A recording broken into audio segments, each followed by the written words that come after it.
প্রশ্নকর্তার সাথে আমি একমত। অনেকে মনে করে এতেকাফে বসলে আর কোনো কথা বলতে পারে না, 10 দিনের জন্য মুখে তালা দিয়ে দিতে হয়। একটা বোগাস কথা, ফালতু মাসালা। কে বলছে আপনাকে এতেকাফে বসলে কথা বলা যাবে না? আপনি বাইরে থাকতে যেরকম কথা বলতেছেন, এতেকাফে বসলেও কথাগুলো বলা যাবে। অনেকে মনে করে এতেকাফে গেলে বোধহয় পাথরের মতো থাকতে হয়। না, আপনি বাসায় যেভাবে থাকতেন মসজিদেও ওইভাবেই থাকবেন। শুধুমাত্র মসজিদের আদব লেহাজ যেগুলো, সেগুলো বিশেষভাবে একটু খেয়াল করবেন, ব্যাস এবাদবন্দি করবেন। এতেকাফ এমন একটা আমল ভাই, আমি এখানে যত মানুষ আছেন যদি জিজ্ঞাসা করি আপনাদের জীবনে কার কার রমজানের শেষ 10 দিন মসজিদে এতেকাফ করার সুযোগ হয়েছে, আমার তো মনে হয় না যে 20টা হাতে উঠবে। অথচ ভাইরা, রমজানের সবচেয়ে গুরুত্বপূর্ণ আমলগুলোর একটা হলো রমজানের শেষ 10 দিন এতেকাফ করা। আমাদের প্রিয় নবী সাল্লাল্লাহু আলাইহি সাল্লাম, আপনারা অবাক হবেন জানলে, উনি রমজানের রোজা ফরজ হয়েছে যখন 2 বা 3 হিজরিতে, তখন থেকে নিয়ে ওনার মৃত্যু পর্যন্ত, ওয়াফাত পর্যন্ত 1 বছরও রমজানে এতেকাফ ছাড়েন নাই। যে আমলটা আপনার নবী কোনো বছর রমজানে ছাড়তেন না, সেটা আপনি সারা জীবনে একবারও করেন নাই। চরম শত্রুর সাথেও তো মানুষের এরকম বৈপরীত্য হয় না। সেখানে নবীর উম্মত হয়ে যে আমল আপনার নবী জীবনে কোনোদিন ছাড়েন নাই, সেটা আপনি জীবনে কোনোদিন করেন নাই। কত বড় কপাল পড়া ভাইরা আমার। এতেকাফটা কি জানেন? কারোর বাড়িতে কারোর পায়ে জড়ায় ধরে আমরা পড়ে থাকি না? অনেক সময় দেখা যায় না, কিছু গরিব মানুষ, কিছু ফকির ভিক্ষুক দেখা যায় পাও জড়ায় ধরে সার দিয়ে যান, তখন না দিয়ে পারে মানুষ। কারোর দরজার সামনে যায় বসে গেলেন, ভাই যেভাবে হোক দেন। এতেকাফটা হলো অনেকটা এরকম, আপনি কাপড় গাটি বোসকা নিয়ে, কাপড় চোপড় নিয়ে, কাঁথা বালিশ নিয়ে আপনি আল্লাহর ঘরে যেয়ে চলে গেলেন, আল্লাহ মাফ করা ছাড়া আমি আসবো না। এতেকাফে যদি কেউ থাকে শেষ 10 দিন, এতেকাফকারী ব্যক্তি মসজিদে যদি শুয়েও থাকে, সে লাইলাতুল কদর পায়। কারণ এতেকাফ করাটাই একটা ইবাদত। সে মসজিদে এতেকাফে আছে মানে হলো সে ইবাদতেই আছে। বুঝেন নাই কথা ভাইরা আমার? এই জন্য রমজানের শেষ 10 দিন এতেকাফের নিয়ত করেন। যুবকরা আরো বেশি নিয়ত করেন। আমি আমার যৌবন বয়স থেকে, ছাত্র জীবন থেকে আমি এতেকাফ করার চেষ্টা করি। আপনারা যুবক আছেন যারা, 4-5 জন বন্ধু যারা নামাজি, ভালো মানুষ, ভালো কয়েকজন মানুষ মিলে মসজিদে এতেকাফ। আমাদের সমাজে ভালো মানুষের বড় অভাব। আজকাল কিশোর গ্যাং আমাদের দেশে শুরু হয়েছে। যুবকরা নানান ভুল পথে চলে যাচ্ছে।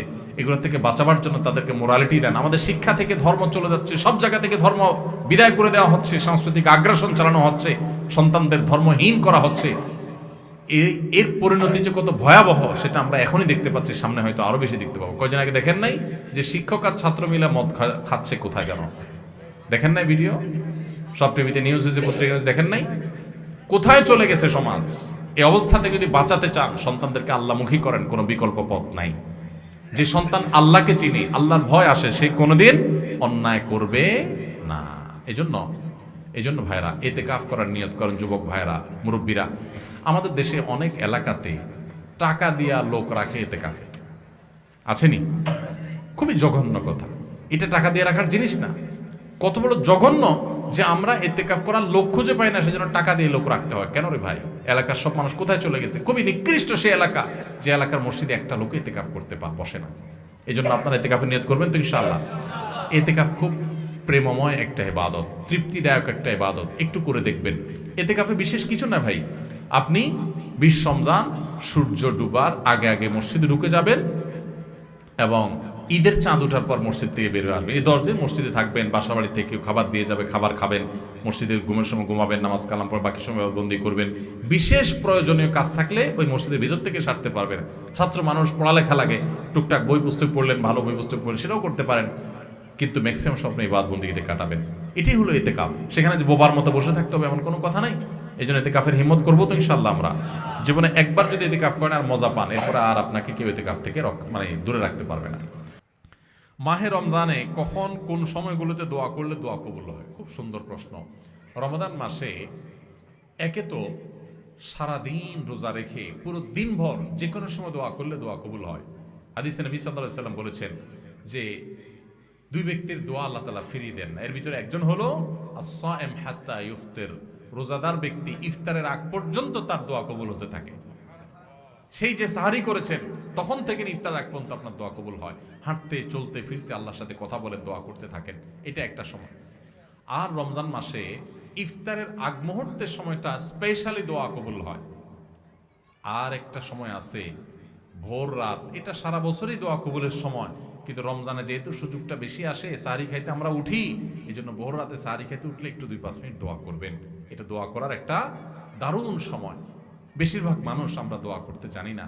আমরা দোয়ার কন্ট্রাক্টরই হুজুরদেরকে দিয়ে দেই, টাকা পয়সা দিয়ে দিই, হুজুর আপনি আল্লাহর সাথে বুঝায় নেন। আপনাকে যদি আমি সুযোগ দেই যে আপনি মাননীয় প্রধানমন্ত্রীর সাথে, প্রেসিডেন্টের সাথে সাক্ষাতের সুযোগ পাইলেন, আপনাকে ব্যবস্থা করে দেওয়া হলো, কেউ একজন সুযোগ করে দিছে আপনাকে যে হ্যাঁ আপনি ওনার সাথে সাক্ষাতের সুযোগ পাইছেন, আপনি চাইলে যাইতে পারেন, 10 মিনিট টাইম পাবেন, আপনার যা চাওয়ার চাইতে পারেন। কি বলেন?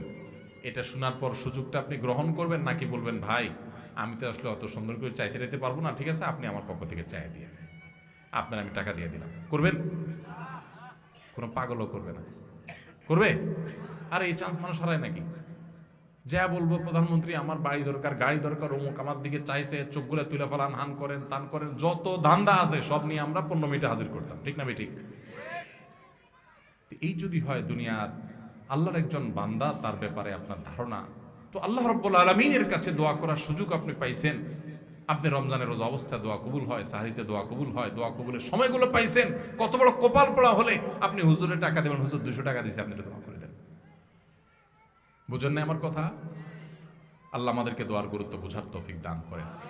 আমরা অনেকে দোয়া করি না কেন? আমরা মনে করি দোয়া করতে অনেক মায়ের পেজ দিয়া বলা লাগে বোধহয়, হুজুররা কি কি কয়, উর্দুতে, ফার্সিতে, আরবিতে কি কি গায়, এগুলো গায়া টাইয়া সুট টুট দিয়া দোয়া টোয়া করা লাগে আল্লাহর কাছে, নাহলে তো আল্লাহ শুনে না। আমি তো এগুলো পারি না, এই জন্য টাকা দিয়ে দিচ্ছি, হুজুর আপনি করে দেন। আসলে কি তাই? আল্লাহ কি এই সমস্ত মায়ের পেজ দেখে? আরে ভাই, যার মুখের ভাষা পর্যন্ত নাই, যে লোকটা বোবা, কিচ্ছু বলতে পারে না, ফেল ফেল করে শুধু চায়া থাকে, আল্লাহ তাআলা আলিমুম বিযাতি সুদূর, আল্লাহ অন্তরের ভাষা পর্যন্ত বুঝেন। কোনো মায়ের পেজ দরকার নাই, শুধু চোখের পানি ফেলে মনে মনে আল্লাহকে আপনার কথা বলেন, আল্লাহ সেটাই কবুল করবেন ইনশাআল্লাহ। দোয়া করবেন না ইনশাআল্লাহ? কোনো কার্পণ্য করবেন না। হুজুরদের কাছে দোয়া চান, হুজুরদেরকে দোয়া করায় টাকা দিতে হবে কেন? ছোট লোকই কেন? হুজুর মানুষ এমনি কিছু হাদিয়া দেন না, আবার দোয়ার কন্ট্রাক্টরে দিয়ে কেন দোয়া করাইতে হবে? আর নিজের দোয়া বেশিরভাগ ক্ষেত্রে নিজেই করার চেষ্টা করব, ঠিক আছে না ইনশাআল্লাহ? আসুন্নাহ ফাউন্ডেশন, উম্মার স্বার্থে সুন্নাহর সাথে।